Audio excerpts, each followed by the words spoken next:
Well, it's that time again, and I am excited because my wife and I are going on a holiday. And every time I do go on a holiday, I have a decision to make. I need to decide which watch or watches am I going to take with me.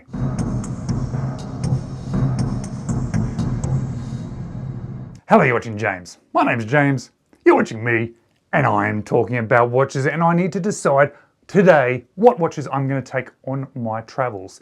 And every time I do go traveling, I try to pick watches that suit the travel that I'm doing. And it does vary depending on where I'm going, where I'm staying, how many times perhaps I'm moving between places, how secure is it going to be wherever I happen to be, and in particular, what am I going to be doing on that trip, and which watches or watch is going to be best for that trip. And normally it is fairly easy to sort of come up with these ideas of which watch to take. If I'm going to be doing sporting stuff, I'm going to be out and about or in the water, well, of course, I want to pick a sports watch or a dive watch. And if I'm going to be going out to dinners and things, which I generally do, I try to then pick a watch that I can then switch over to go out to dinner. If I'm going to places where I'm a little bit wary about security or a little bit worried about my room sort of being looked at by people whilst I'm away, and I'm a bit worried about leaving my watches in a hotel room, well, then I go for some of my more affordable watches. Or if I'm going somewhere very secure, like visiting family or friends, well, then perhaps I can then take my more expensive watches with me. And that is exactly what I always do.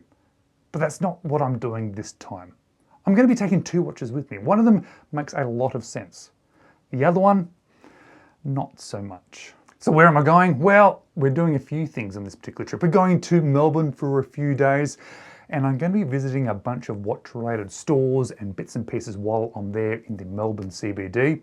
I'm going to do a little bit of filming while I'm there, so I'm going to see if I can maybe create a bit of an episode about it. I think that might be quite fun. But from there, we're then flying to New Zealand, and we're going to be doing some stuff in Queenstown. We're going to go to Milford Sound. We're going to do a bit of traveling around the South Island. And then we're going to be flying to Brisbane after that, visiting some family and friends. So it's a bit of all sorts of things doing and seeing in this particular holiday. So I'm rather excited about almost 3 mini holidays within the one holiday. And for this kind of holiday, I think there's one watch that suits perfectly. It is the sort of adventure watch, something that I can get wet, especially if I'm in places on a boat like Milford Sound. So I'm going to take a dive watch. And I'm going to take the watch that I absolutely expected to take. And that is my Christopher Ward Series 1 Dartmouth.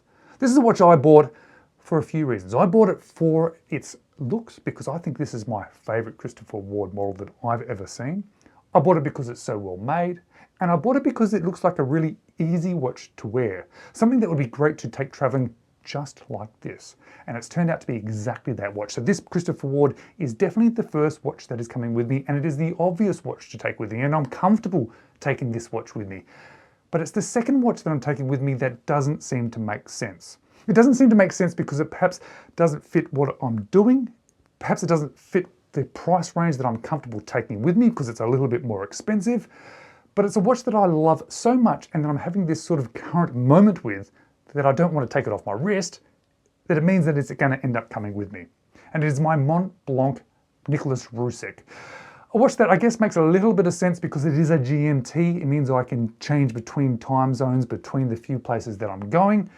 But it doesn't really make a huge amount of sense in regards to it being a slightly more expensive watch. And it's probably not really the style that particularly suits this kind of travel either.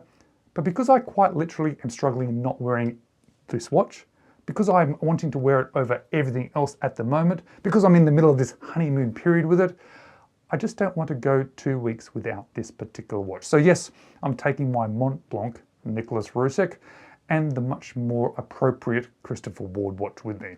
It'll be quite interesting to see how it is to travel with these watches. I am going to be obviously very careful with them.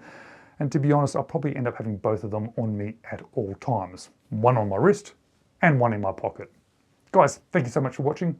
I hope that I end up making a couple of interesting travel videos / wash videos whilst I'm away, which I'll then put together and release once I get back. Thanks for watching. Maybe check these videos out next.